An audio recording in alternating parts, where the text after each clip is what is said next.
What's the role of fathers in relationships?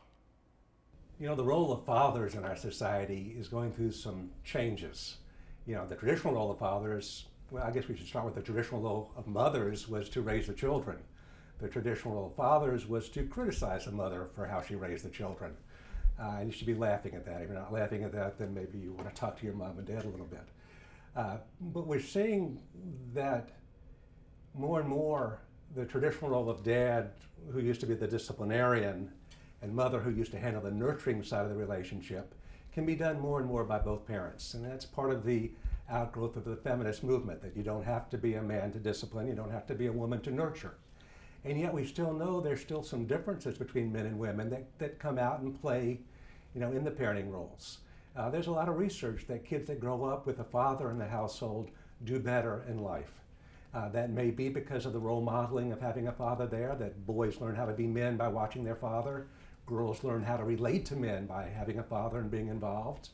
I guess the fathers are still often more protective of their kids, particularly in the teen years.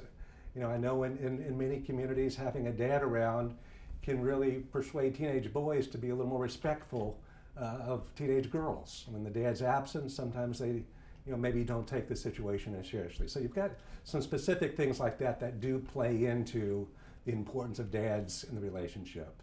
But you know, there's another more basic reason that having a father is important, and that's simply that two heads are better than one, two hearts are better than one, four pair of hands are better than two, four legs to chase after the kids are better than two. It's important to have unity and cooperation and strength as a couple to parent. And you've got that going, you've got a much more impactful ability to influence your children.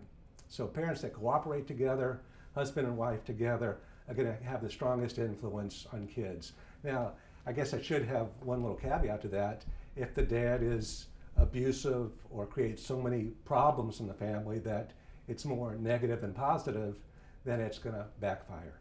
But for the majority of fathers that love and care for their kids, that take the time to learn how to be effective fathers by either reading or taking parenting courses, the influence and the positive effect is just so important, and so important for parents to realize that you don't want to just do it alone if there's any way for you to save the marriage, to work on the marriage, to keep it intact.